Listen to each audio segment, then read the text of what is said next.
Welcome back to the channel, people. Here now, I'm going to react to our final video of the day. This one will be Shaq response to Javale McGee. Now, this has been blowing up all over social media the last 2 weeks.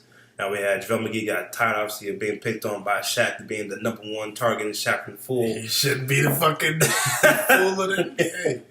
Yeah, in my opinion, honestly, the whole beef would be like, if I'm Javale McGee, I mean, yeah, you're right. Don't give Shaq no damn material to react to your ass. I mean, Shaq, Otto Porter was like Shaq's #1 victim also, too. Now, I haven't seen no Otto Porter on that, right? I haven't seen Otto Porter Shaq the Fool in about 2 years. Right? Playing good now. He's the #1 3-point shooter in the league. Yeah, see? So, I mean, Javale McGee's playing good on the Warriors, obviously, is this year. So, but he got to a point, he's like, you know what, Shaq, I'm tired of this shit, bro. I'm responding back to you. He's going to pair. All right, let's see. Got full fucking TNT entry on this shit.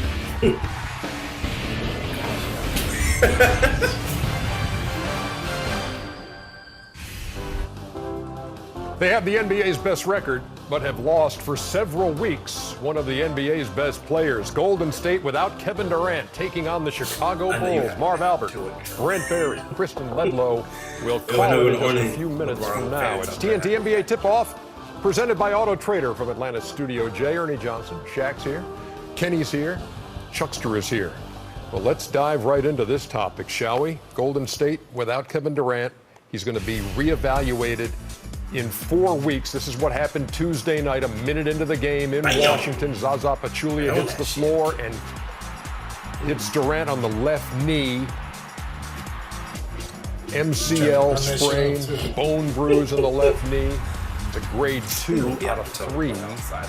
And so in 4 weeks, they will reevaluate Kevin Durant. By that time, it'll be the end of March. There will be about 8 games left in the regular season.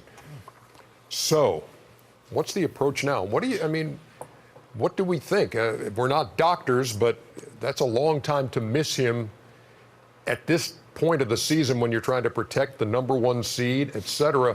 What's the impact on Golden State, Chuckster? Well, a couple things. Number one, without Kevin Durant, they got 0 chance of winning the championship. Actually, with the addition the Cavaliers have made, they probably are the leader in the clubhouse. But without Kevin Durant, they got no chance of winning the championship. Zero? Zero. I wouldn't say zero. Because they're not going to beat the Cavaliers without Kevin Durant. They're not going to beat them. I wasn't even finished. If they don't have Kevin Durant, I don't even think they get out of the West. That's just my personal opinion. Like I say, I don't think they can beat the Cavaliers in a 7-game series. But without Kevin Durant, they do not even get out of the Western Conference. Well, best case scenario, if he comes back, if in 4 weeks he's reevaluated and they say, you can start playing here late in the regular season, does Golden State hang on to the #1 seed in the West over these next 4 weeks with San Antonio 3.5 behind him?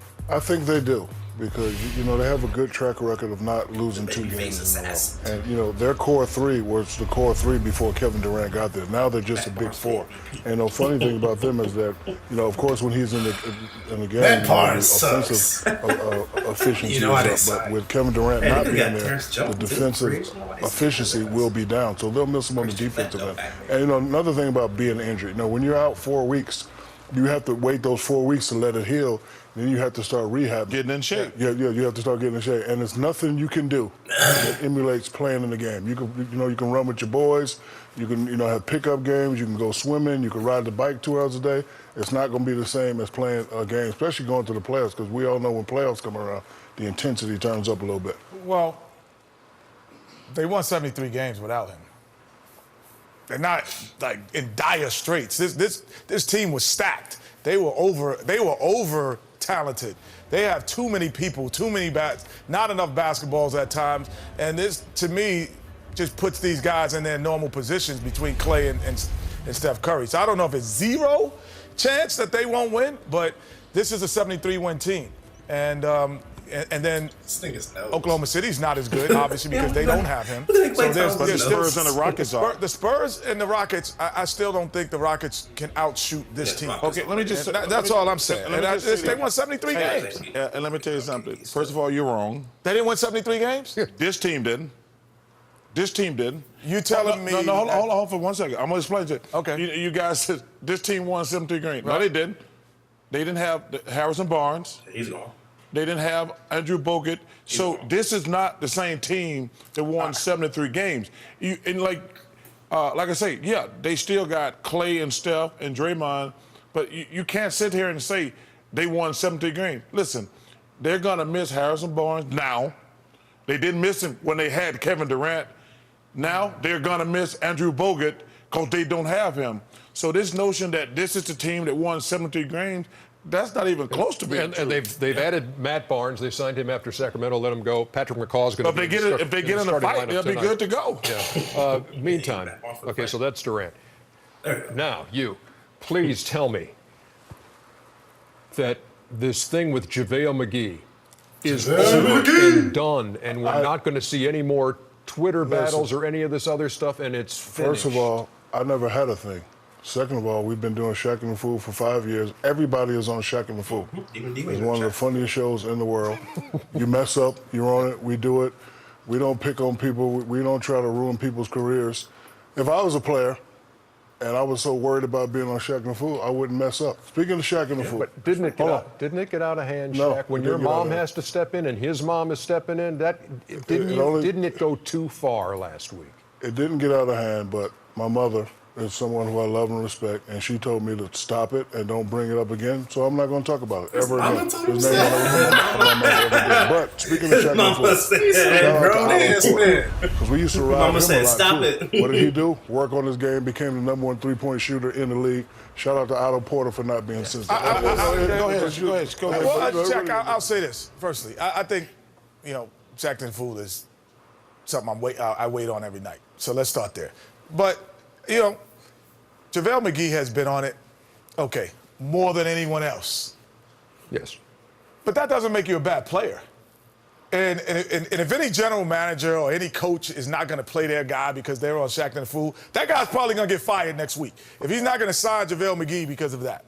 Now, when everything that you've done on this show to me was not out of pocket, it was inappropriate when y'all got into the Twitter beef. And I know that you beef. No, but I know. I'm saying this. I know you better than anybody. I know. Shaq is a rapper. Hey, I so tell you you what, clap at him, he's clapping back. That's what it is. Let me just finish. Rap album. I've been on this show a long time, and I'm biased because I got love for all of y'all.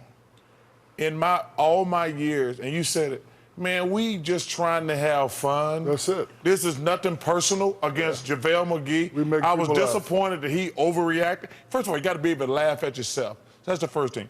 Kevin Durant took it to another level. Shouldn't have. Steve Kerr did the same thing. Man, we're just trying to have fun on television. And then, listen, I love his mom. You protect your kid. You hear words like cyberbullying. I'm like, really? That's a little overboard. Then you hear I hear people say, well, Shaq's a cop. We can't have cops threatening people. It gets to the point, man, listen, we're on television from 8 o'clock to 2:30 in the morning. We ain't trying. We're just trying to have fun. Cop is not the first word that comes. You don't have to watch D-Wade warm up. You don't have to watch one of the GOATs warm up.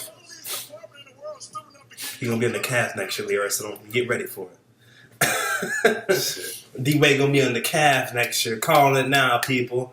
When this video goes out, remember, I said D-Wade going to the Cavs.